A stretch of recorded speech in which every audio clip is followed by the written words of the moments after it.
Greetings and welcome back to room 303 in our chats with Emily, as we are calling our readings through the poetry of Emily Dickinson. We are in the Johnson edition, and we now turn to poem 374, I Went to Heaven. Now, of course, if you've been reading with us, and that's our assumption, is that you've been following our stuff at learnstrong.net, down that left-hand side, chats with Emily, our playlist.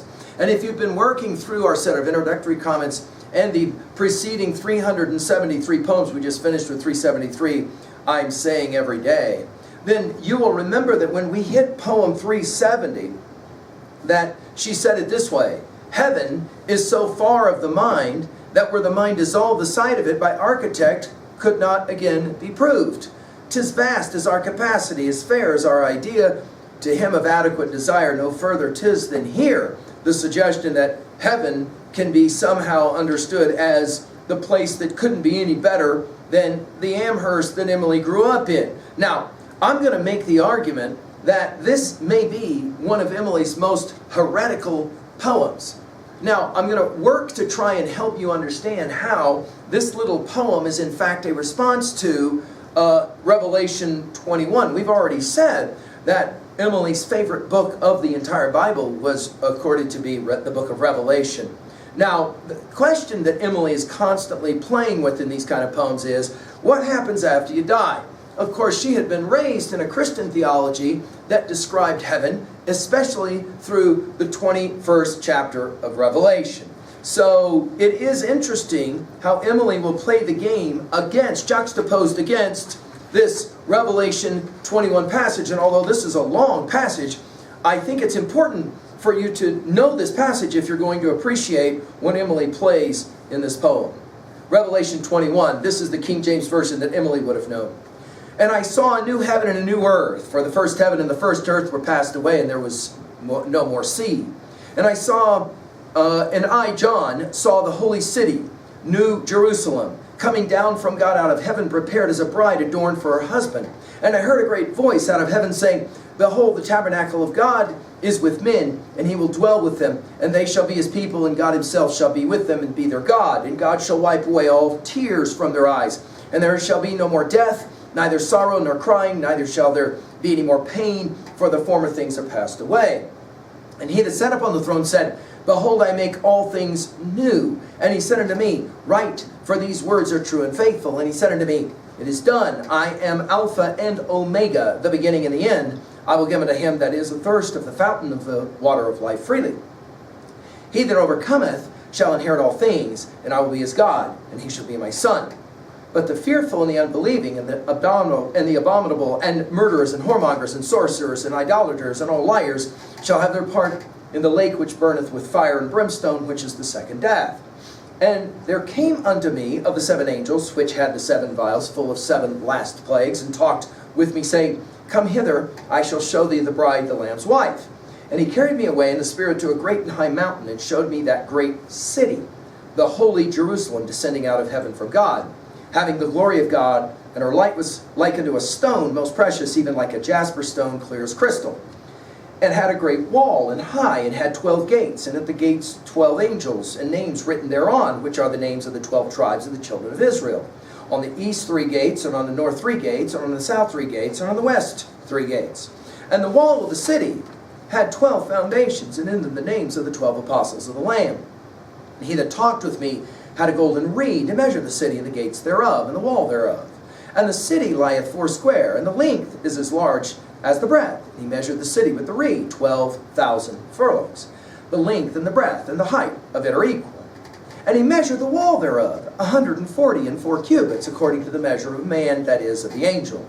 And the building of the wall of it was of jasper, and the city was pure gold, like unto clear glass. And the foundations of the wall of the city were garnished with all manner of precious stones. The first foundation was jasper, the second sapphire, the third chalcedony, the fourth an emerald, the fifth sardonyx, the sixth sardis, the seventh crystalline, the eighth beryl, the ninth topaz, the 10th Christophorus, and the 11th jasper, the 12th amethyst.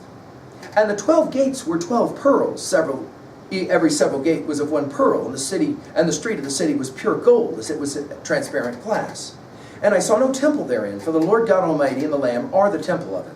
And the city had no need of the sun, neither of the moon to shine it, for the glory of God did lighten it, and the Lamb is the light thereof.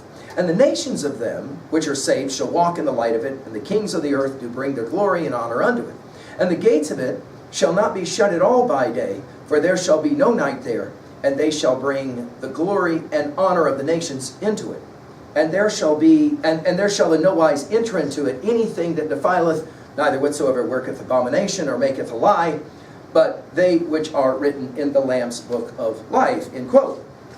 Now, it is significant, and we said this, guys, when we were doing 330. You'll maybe remember that we said that Emily loves this, 370, that Emily loves the speculations on heaven, and in fact, in 135 separate poems, she referenced heaven. So this is how she says it in 374. And again, keep in mind the Revelation 21 passage that Emily knew well. I went to heaven. 'Twas a small town, lit with a ruby, lathed with down, stiller than the fields at the full dew, beautiful as pictures no man drew, people like the moth, of Murslin frames, duties of gossamer and eider names. Almost contented I could be among such unique society. Now, as is typical of the work of Emily Dickinson, she often comes across as just playing, just kidding, just kidding. And we're going to ask it to be in a little bit what the tone of this poem is. But if you have read, as we just did, that Revelation 21 passage that pictures heaven as this majestic New Jerusalem with pure gold streets and all kinds of special gems and gemstones, beryl comes to mind, and amethyst, as we've already seen in several of her other poems, then it's nigh blasphemy for Emily to say, I went to heaven, 'twas a small town. By the way, notice the informal 'twas. 'Twas a small town. In other words, for Emily, heaven is no more than Amherst.